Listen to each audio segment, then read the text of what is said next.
அனைவருக்கும் வணக்கம். நாம் இப்போ பாக்கியலட்சுமி சீரியலில் என்னெல்லாம் சுவாரஸ்யமான விஷயங்கள் நடக்குதுன்னு பார்க்கலாம் வாங்க. நம்ம தாத்தா தூக்கம் வராமல் அங்கேயும் இங்கேயும் நடந்துக்கிட்டு இருக்காரு. ஒரு பக்கம் படுத்து என்னவோ புரண்டு பார்க்குறாரு, தூக்கமே வரதில்லை. ஒரு பக்கம் ஈஸ்வரி என்ன பண்ணாங்க, என்னங்க என்னாச்சு, ஏன் தூங்காமல் இன்னும் உட்காந்துட்டு இருப்பீங்க? இந்நேரம் 2-3 டைம் ஒரு தூக்கமே போட்டு எழுந்திருப்பீங்க, ஏன் என்னாச்சு, ஏதாச்சும் பிரச்சனையா, ஏதாச்சும் உடம்புக்கு முடியலையா அப்படின்னு சொல்லிட்டு நம்ம ஈஸ்வரி கேட்குறாங்க. உடனே தாத்தா வந்து அதெல்லாம் ஒன்றும் இல்லைம்மா, நீ படுத்து தூங்க, எனக்கு ஒரு மாதிரி அசதியாக இருக்குது, அதனால தான் இப்படி இருக்குது, சாப்பிட்டது என்னமோ ஜீரணம் ஆகலை போல இருக்குது அப்படின்னு சொல்லிட்டு நம்ம தாத்தா ஒரு பக்கம் சொல்கிறாங்க. உடனே ஈஸ்வரி வந்து என்னங்க சரி, உங்களுக்கு ஏதாச்சும் தண்ணி கொண்டு வரட்டுமா, இல்லை வேறு ஏதாச்சும் வேணுமா சொல்லுங்கள் அப்படின்னு சொல்லிட்டு நம்ம ஈஸ்வரி கேட்குறாங்க.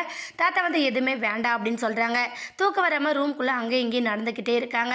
இதை பார்த்த ஈஸ்வரி வந்து சரி நீங்கள் வெளியே நடங்க, நான் கொஞ்சம் நேரம் உங்களோட உட்காந்து பேசிக்கிட்டு இருக்கேன் அப்படிங்கிற மாதிரி நம்ம ஈஸ்வரி சொல்கிறாங்க. தாத்தா வந்து இல்லை நீ தூங்குமா, எனக்கு தான் தூக்கம் வரல, நீயே சேர்ந்து ஏன் முழிச்சிக்கிட்டு இருக்க அப்படின்னு சொல்லிட்டு நம்ம ஈஸ்வரி தூங்க சொல்லிட்டு வெளியே ஹாலுக்கு வராரு. ஹாலுக்கு வந்துட்டு அங்கேயும் இங்கேயும் எல்லாத்தையும் சுற்றி சுற்றி பார்த்துக்கிட்டு இருக்காரு நம்ம தாத்தா. ஏன்னா நம்ம போகிற கடைசி நாள் இதுதான் அப்படிங்கிறது நம்ம தாத்தாவுக்கு முன்னாடியே உணர்ந்துட்டாரோ என்னவோ, அவர் அங்கேயும் இங்கேயும் அப்படி நடந்து போயிருக்காரு. சரி இதுக்கு மேலேயே நடந்து ஒன்றும் முடியல அப்படின்னு சொல்லிட்டு அசதியில் போய் நம்ம தாத்தா படுத்து தூங்குறாரு. அவர் அப்படியே தூங்கிடுறாரு. மற்றவங்க யாரும் அதை பெருசாக எடுத்துக்கிறதில்ல, ஏன்னா நைட்டெல்லாம் தூங்காதனால இன்னும் தூங்கிட்டு இருக்காரு அப்படிங்கிற மாதிரி தான் நம்ம ஈஸ்வரி வந்து பாக்கியா கிட்டலாம் சொல்கிறாங்க.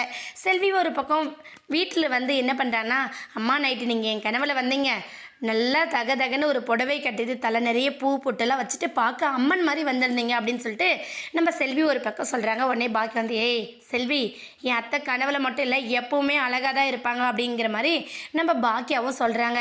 உடனே சரி இன்னுமே தாத்தா எந்திரிக்கவே இல்லை, போய் என்னன்னு எழுப்புங்க அப்படிங்கிற மாதிரி சொல்ல நம்ம ஈஸ்வரி போய் தாத்தாவை கூப்பிட்டுட்டு இருக்காங்க. எழுங்க எழுங்க அப்படின்னு சொல்லிட்டு எந்திரிக்க சொல்கிறாங்க.